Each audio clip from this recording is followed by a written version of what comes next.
America's largest 175-ton tree crusher was conceived as a definitive answer to problems that smaller machines could not reliably solve. Faced with dangerous terrain, repeated equipment failures, and rising pressure to deliver visible results, designers chose scale over subtlety. What emerged was not simply a forestry machine, but an assertion of dominance through mass, power, and structural excess. Marketed as unstoppable, the crusher promised safety for operators and certainty in hostile environments. Yet its sheer size introduced new controversies: mobility limits, environmental backlash, soaring costs, and operational risk. This is the story of how overwhelming force became the preferred solution, and how that choice reshaped every aspect of the machine's performance, perception, and limits. Built bigger than necessary. Why size became the solution. The 175-ton tree crusher was not conceived as an elegant machine. It emerged from a specific set of frustrations, constraints, and institutional assumptions that steadily pushed designers toward size as the primary solution. Rather than solving operational problems through precision,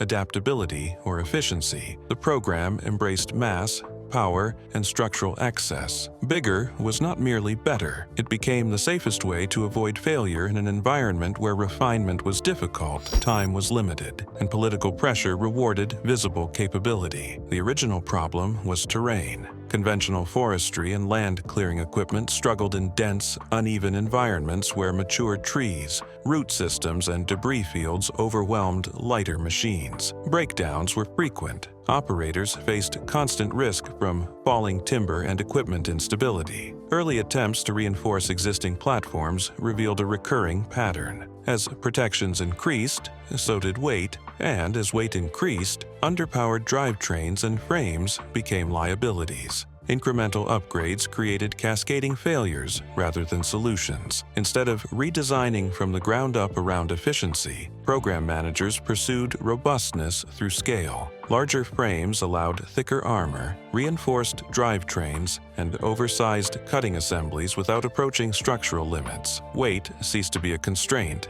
and became a design feature. The machine's sheer mass absorbed shock, resisted tipping, and crushed obstacles that would have immobilized smaller equipment. In effect, size substituted for finesse. This approach aligned with institutional risk aversion. A massive platform reduced the likelihood of catastrophic mechanical failure during demonstrations and early operations. Overbuilt components ran well below their maximum stress thresholds, extending service life in theory. Engineers could compensate for unknowns by adding material rather than redesigning subsystems. When uncertainty exists, mass feels reassuring. It is easier to justify more steel than more complexity. Political and budgetary dynamics reinforced this tendency. Large machines are visible achievements. A 175-ton crusher conveyed decisiveness, technological dominance, and commitment to solving a stubborn problem. It was difficult to argue that such a machine was insufficient. Smaller, more nuanced solutions risked appearing tentative or underpowered.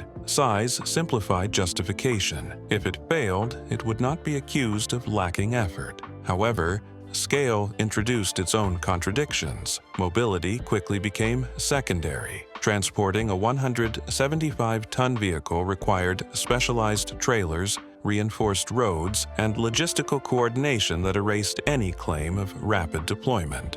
Operating environments had to be prepared for the machine, rather than the machine adapting to the environment. What it could crush, it often struggled to reach. Control also suffered. The crushing assemblies generated immense force, but precision was limited. Trees were destroyed efficiently, but selective clearing was difficult. Collateral damage increased. Root systems, soil structure, and surrounding vegetation were often damaged beyond the intended area of operation. The solution solved one problem by creating several others, particularly in sensitive environments. Maintenance burdens grew in parallel with size. Components were durable but not simple. Replacing worn parts required heavy lifting equipment and extended downtime. Field repairs were limited. A machine built to overpower obstacles proved less capable of recovering from its own failures. When it broke, it broke expensively. Operator experience reflected these trade-offs. The enclosed armored cab provided safety from debris, but visibility was restricted. Operators relied heavily on instrumentation and spotters. The psychological distance created by scale reduced tactile feedback, making fine control difficult. Power was abundant. Awareness was not.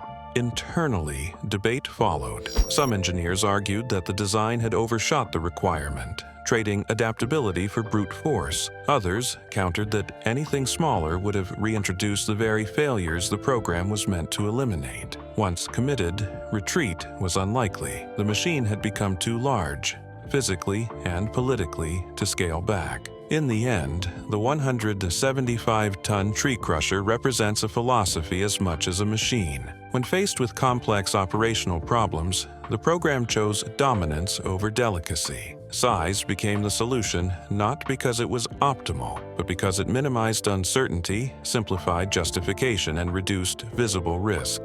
The result was a machine that could not be ignored, could rarely be matched, and could not easily escape the consequences of being built bigger than necessary. The 175-ton problem: mobility, transport, and terrain limits. The defining contradiction of the 175-ton tree crusher is that a machine built to dominate terrain is itself constrained by it. While its mass provides crushing power and stability during operation, that same weight imposes severe limits on mobility, transport, and operational flexibility. The result is a system that excels once positioned, yet struggles to arrive, relocate, or adapt, turning movement into one of its greatest vulnerabilities. Mobility was never a primary design priority. The assumption was that once deployed, the machine would remain in a defined operating area for extended periods. This assumption shaped every subsystem. Tracks were reinforced for load-bearing capacity rather than speed. Suspension systems were optimized for stability under crushing loads,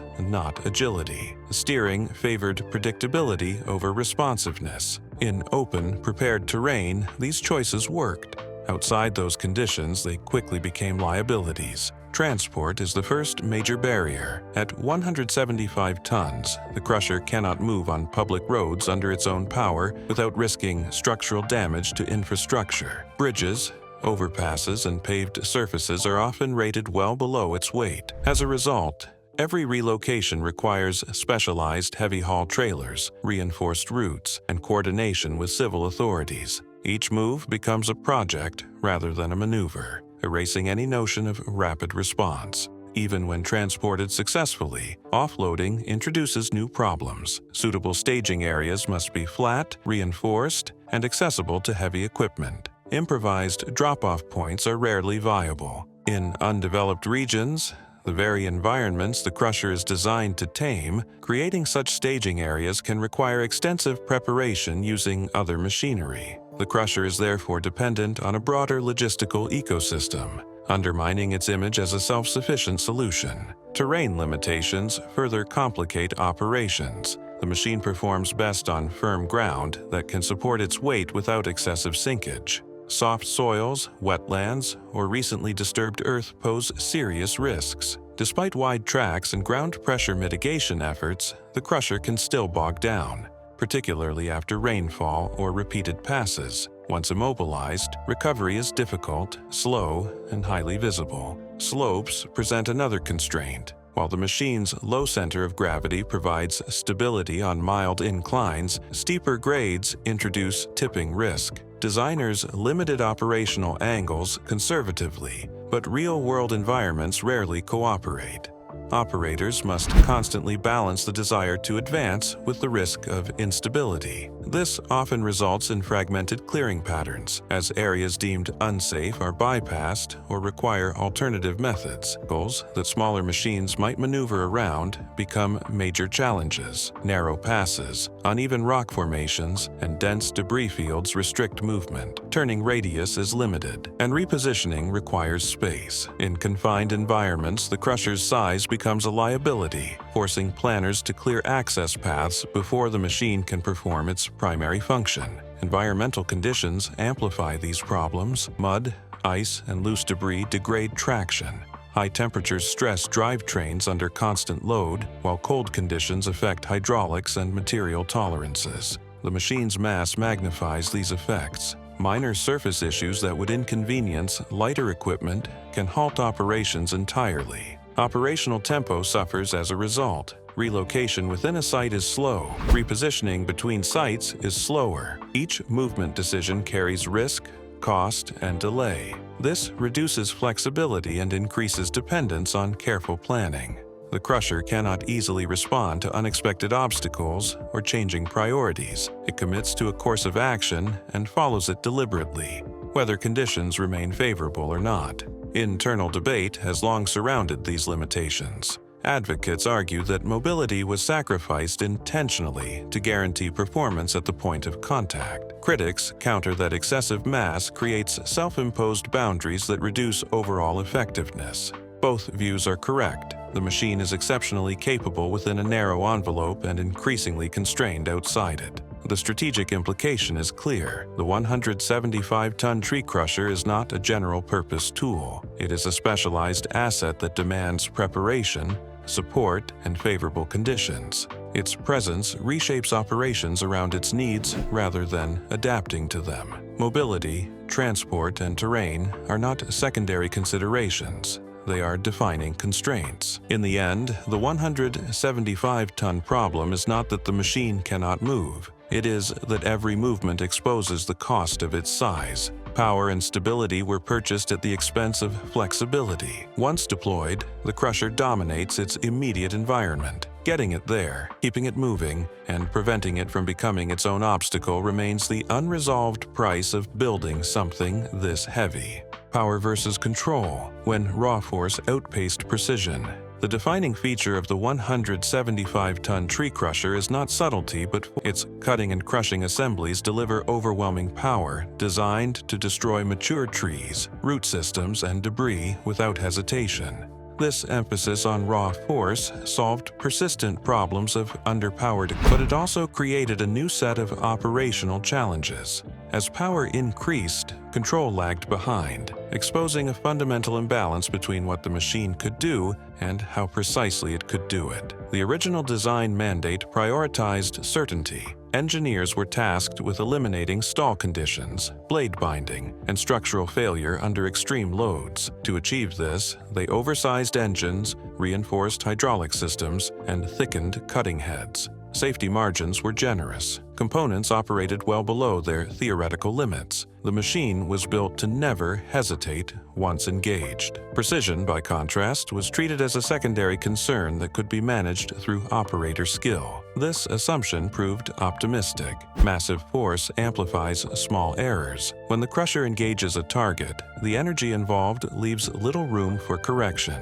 Once a cutting head commits, reversing or adjusting mid-action is slow and mechanically stressful. Hydraulic response times, though powerful, are not instantaneous at this scale. By the time an operator recognizes an unintended interaction, the damage is often already done. Control systems struggled to keep pace.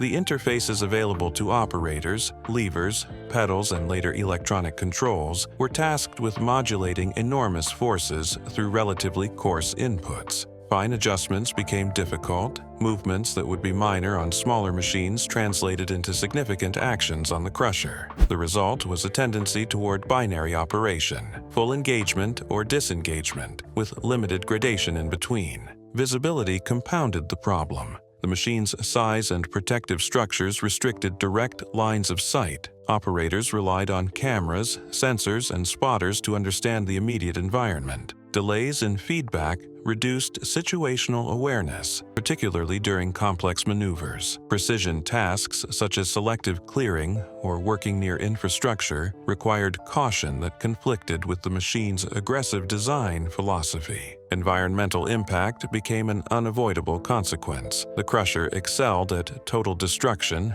but struggled with discrimination. Root systems were torn out along with trees. Soil compaction extended well beyond the intended footprint. Adjacent vegetation suffered collateral damage from vibration and debris. What was technically successful clearing often exceeded the operational requirement, creating secondary remediation problems. Mechanical wear reflected this imbalance. Systems designed to deliver constant high-force experienced stress when operators attempted fine control. Frequent starts, stops, and partial engagements increased hydraulic strain and accelerated component wear. The machine preferred continuous, decisive action, not careful modulation. Attempts to use it delicately ran counter to its mechanical logic. Internal debates followed. Some engineers argued that additional control systems, more sensors, faster hydraulics, advanced automation, could restore balance. Others warned that increasing complexity would introduce new failure modes and maintenance burdens.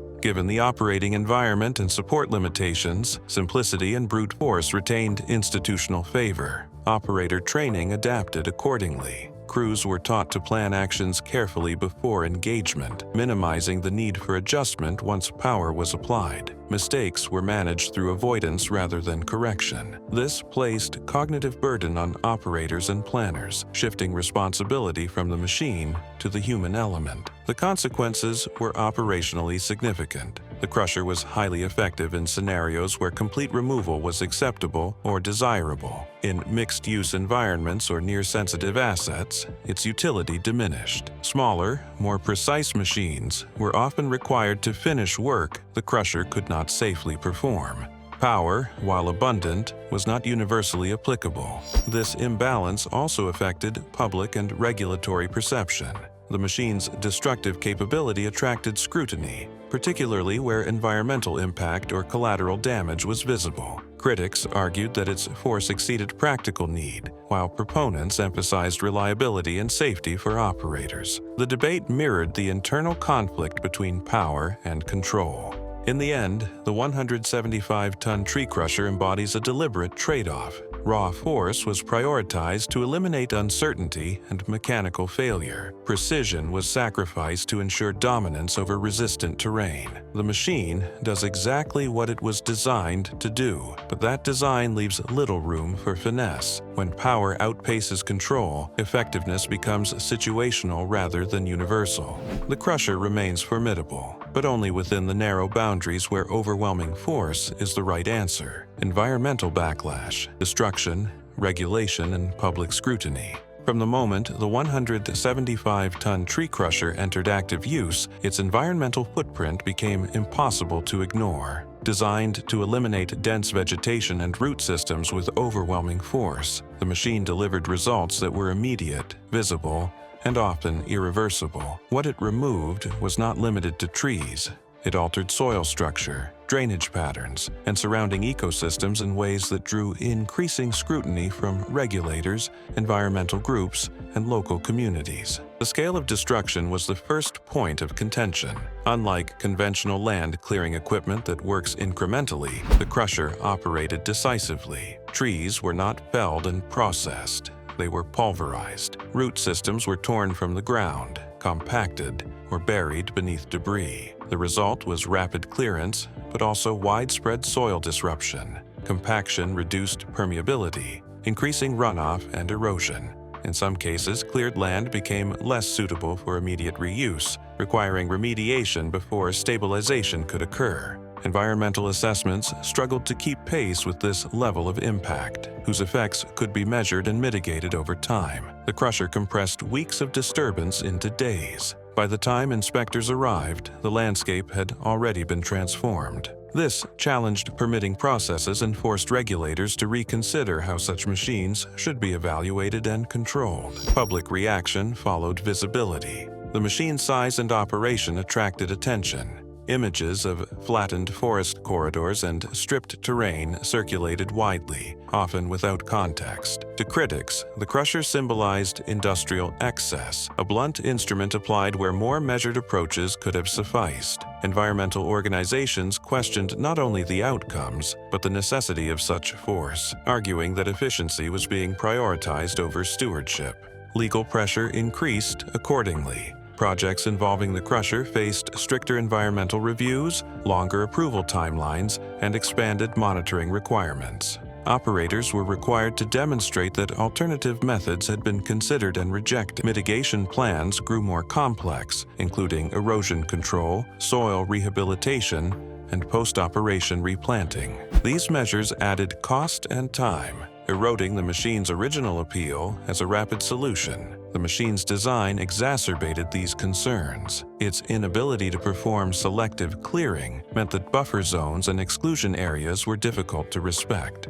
Even with careful planning, vibration and debris extended beyond intended boundaries. Wetlands, waterways, and protected habitats required wide safety margins, reducing operational efficiency. Critics argued that a tool incapable of nuance was inherently incompatible with modern environmental standards. Internal conflict emerged between program advocates and compliance teams. Engineers and operators emphasized safety and reliability, noting that the crusher reduced risk to personnel by keeping them inside armored cabs and away from falling timber. Environmental specialists countered that reduced human risk did not justify ecological harm.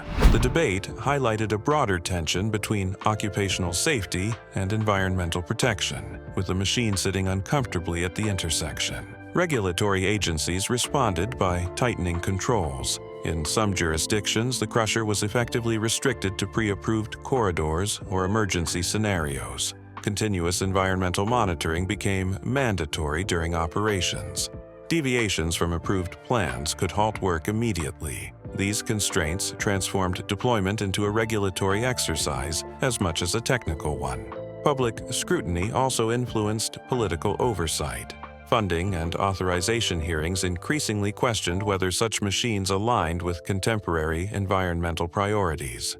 Supporters framed the crusher as a necessary tool for infrastructure protection, firebreak creation, or hazardous vegetation removal. Opponents framed it as outdated, destructive, and emblematic of an approach no longer acceptable. The environmental backlash reshaped operational doctrine. Planners became more cautious, reserving the crusher for situations where alternatives were impractical or insufficient. Its role narrowed. In some cases, projects were redesigned to minimize its use, integrating smaller equipment to handle sensitive areas. The crusher remained available, but no longer unquestioned. In the end, the controversy was not solely about the machine, but about evolving expectations. The 175-ton tree crusher was built for decisiveness in a regulatory environment that no longer rewards it. Its destructive efficiency collided with rising demands for accountability, transparency, and ecological restraint. What once signaled capability began to signal risk. The machine continues to operate, but under a shadow of scrutiny. Every deployment invites examination. Every cleared area invites comparison to what might have been preserved. The environmental backlash did not end the crusher's use, but it permanently altered how, where, and whether such overwhelming force is considered acceptable. Maintenance nightmares, wear, failure rates, and downtime. The 175-ton tree crusher was designed to overwhelm external obstacles, but its greatest struggle has often been internal. Beneath the armored shell and oversized cutting assemblies lies a maintenance burden that grows in proportion to the machine's size. The very features that make the crusher formidable, mass, power, and structural excess, also accelerate wear, complicate repairs, and stretch maintenance systems to their limits. What emerges is a platform that is operationally impressive but logistically fragile. Wear is relentless at this scale. Crushing mature trees, roots, and debris subjects cutting heads, drivetrains, and hydraulics to constant shock loading. Even when components operate below theoretical stress limits, cumulative fatigue builds quickly. Bearings experience uneven loads. Pins and joints deform microscopically with each engagement. Hydraulic seals degrade under sustained pressure and heat. These are not isolated failures, but systemic conditions inherent to the machine's function. Hydraulic systems are particularly vulnerable. The crusher relies on massive hydraulic force to translate engine power into controlled destruction. Fluid contamination from heat, debris ingress, or seal degradation can cascade rapidly through the system. Minor leaks that would be manageable on smaller equipment become critical at this scale, where pressure losses compromise performance and overheating accelerates further damage. Diagnosing these issues requires time, specialized tools, and experienced technicians, resources not always available in the field. Mechanical complexity compounds the problem. Although the machine favors brute force over finesse, it is not mechanically simple. Oversized components still require precise alignment. Wear rarely occurs evenly, leading to vibration, noise, and progressive damage if not corrected early. Yet early detection is difficult. Embedded sensors provide limited insight, and visual inspection is constrained by size and access. Problems often surface only after performance degrades or a failure forces shutdown. Downtime is therefore frequent and costly. When the crusher stops, it does not restart easily. Repairs require heavy lifting equipment, reinforced work areas, and extended safety procedures. Removing or replacing major components can take days or weeks. During this time, the machine is effectively immobile, occupying space and consuming logistical attention without producing output. Unlike smaller equipment, it cannot be swapped out or bypassed easily. Failure rates reflect these realities. While catastrophic breakdowns are rare by design, partial failures are common. Hydraulic inefficiencies, drivetrain misalignments, sensor faults, and control issues accumulate. Each may be manageable alone, but together, they erode reliability. Operators learn to expect degraded performance over time, adjusting operational tempo to avoid pushing the machine into failure rather than relying on consistent output. Preventive maintenance schedules struggle to keep pace. Ideal maintenance intervals assume controlled environments and predictable wear patterns. The crusher operates in neither. Terrain, variability, debris composition, and environmental conditions accelerate or alter wear unpredictably. As a result, maintenance becomes reactive. Crews respond to symptoms rather than preventing causes, increasing both downtime and long-term damage. Logistics magnify every issue. Spare parts are large, expensive, and often unique. Stocking them in advance ties up capital and storage space. Transporting them to remote sites requires coordination comparable to moving the machine itself. In some cases, parts must be fabricated or modified on site, introducing delays and quality risks. Cannibalization from inactive machines becomes tempting, creating a cycle where one unit's recovery degrades another's readiness. Human factors add further strain. Maintenance crews face physically demanding, time-consuming work under pressure to return the machine to service. Accessing components often requires partial disassembly of surrounding systems, increasing the chance of secondary damage. Training requirements are high, but turnover and limited exposure reduce institutional expertise. Knowledge becomes localized, making continuity fragile. Internal disputes reflect these challenges. Operators argue that maintenance constraints limit operational effectiveness. Engineers contend that the machine is being used outside optimal parameters. Managers face pressure to justify downtime and escalating costs. Each group recognizes the problem, but no single solution exists without compromising the original design philosophy. Attempts to simplify maintenance have met resistance. Reducing complexity risks reducing capability. Automation promises predictive maintenance, but introduces software dependencies and new vulnerabilities.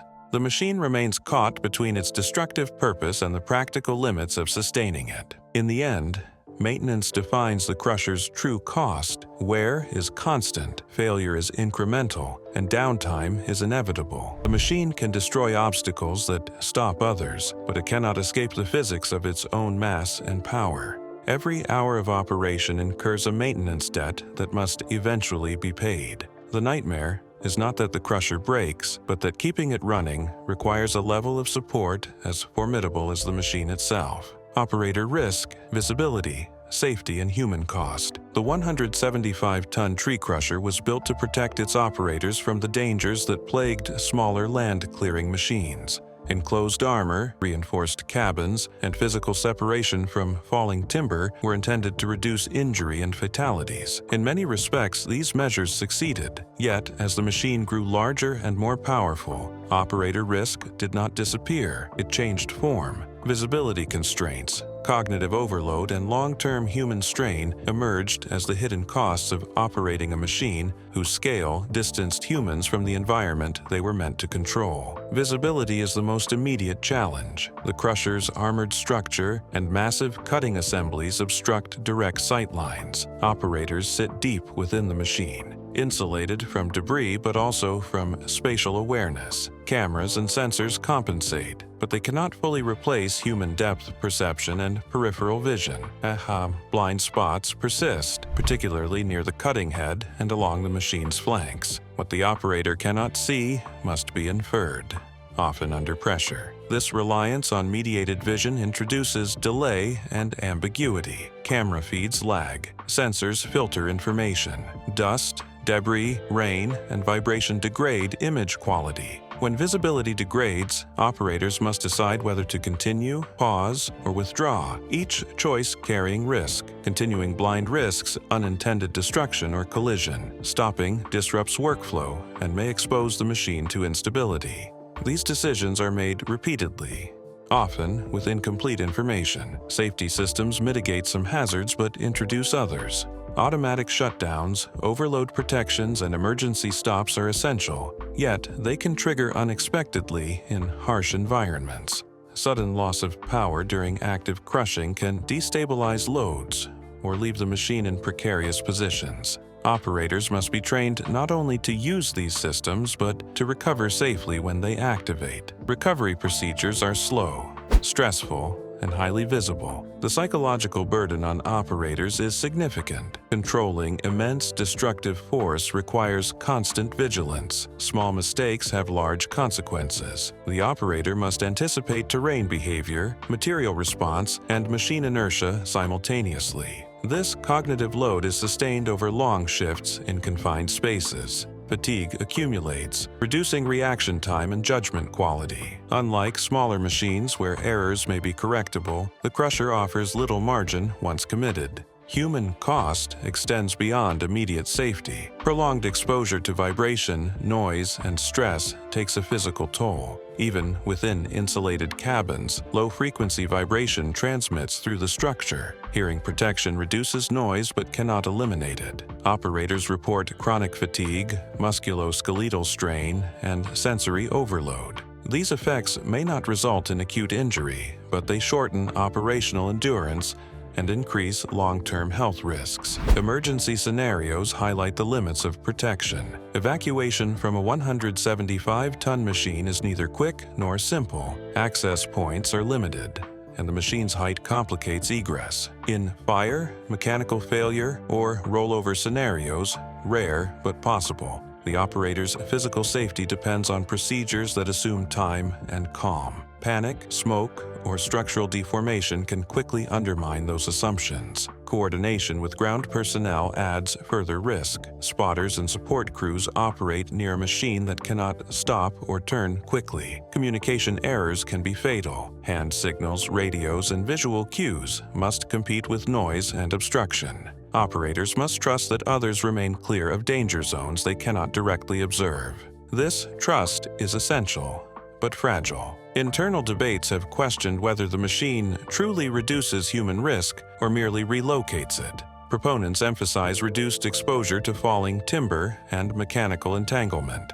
Critics note that the scale of potential accidents has increased. A smaller machine may injure, a larger one can kill through sheer mass and momentum. Safety becomes probabilistic rather than absolute. Training attempts to bridge this gap. Operators undergo extensive preparation, simulation, and supervised operation, yet training cannot fully replicate real conditions. Terrain, variability, equipment wear, and environmental factors introduce uncertainty that only experience can manage. As a result, a small pool of highly experienced operators carries disproportionate responsibility, increasing burnout and institutional dependency. Ultimately, the human cost is inseparable from the machine's design philosophy. The crusher prioritizes domination of the environment, and the operator becomes both controller and buffer. Technology absorbs some risk, but not all. Visibility is mediated, safety is conditional, and human judgment remains the final safeguard. In the end, the 175-ton tree crusher protects operators from obvious dangers while exposing them to subtler ones. The risk is no longer being struck by a falling tree, but making a decision with incomplete information inside a machine that cannot easily forgive mistakes. The human cost is measured not only in accidents avoided, but in strain endured, quietly, shift after shift, behind armor and glass. Cost overruns and justification battles inside the program. The 175-ton tree crusher was conceived as a solution to persistent operational failures, but it quickly became a financial and political problem of its own. From early development through sustained deployment, costs rose faster than projections, forcing repeated internal battles over justification, scope, and continued funding.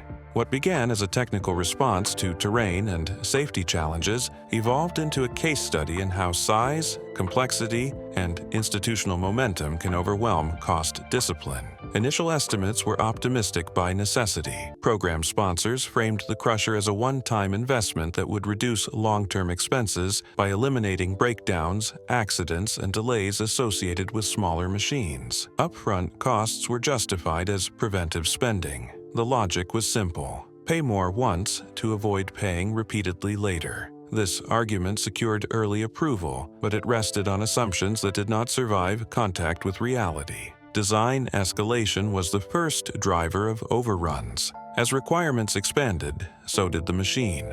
Reinforced structures demanded more material. More material required more powerful engines and hydraulics. Supporting those systems increased complexity, weight, and development time. Each design decision was defensible in isolation, but collectively they pushed costs well beyond original targets. By the time the machine took physical form, walking back features was politically and technically difficult. Manufacturing amplified these issues. Components were oversized, specialized, and often custom-built. Economies of scale never materialized because production volumes were low. Suppliers charged premiums for unique parts with limited reuse potential. Quality assurance costs increased as tolerances tightened to prevent catastrophic failure. Each unit became a bespoke product rather than a standardized platform, eroding cost predictability. Operations and sustainment further strained budgets. Transport alone required specialized equipment, route preparation, and coordination with civil authorities. Maintenance consumed disproportionate resources, as downtime translated directly into lost productivity and additional labor.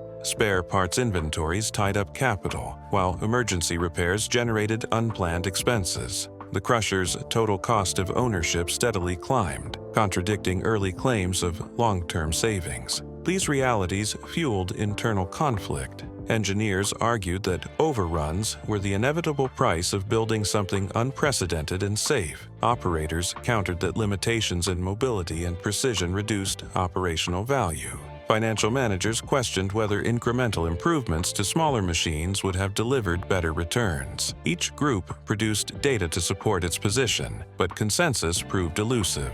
Justification battles intensified as scrutiny increased. Oversight bodies demanded explanations for rising costs and uneven performance. Program advocates emphasized sunk costs and warned against abandoning an asset already built. Critics argued that continuing to invest in a flawed concept compounded the mistake. The debate shifted from whether the crusher was effective to whether it was defensible. Political considerations complicated matters further. The machine had become a symbol of decisive action and technological commitment. Canceling or scaling back the program risked reputational damage. Successes were highlighted, failures were contextualized, cost overruns were reframed as investments in safety, capability, or future adaptability. Narrative management became as important as financial control. Attempts to rein in costs produced mixed results. Some features were deferred or simplified. Maintenance procedures were standardized where possible. Deployment was limited to scenarios where the crusher's unique capabilities could be emphasized. These measures slowed cost growth but did not reverse it. The fundamental issue remained. A machine of this scale demanded resources disproportionate to its flexibility. The internal battles also affected morale and decision-making. Program staff faced pressure to defend choices rather than question them. Innovation narrowed as risk tolerance declined. Once the crusher existed, the program shifted from evaluation to preservation.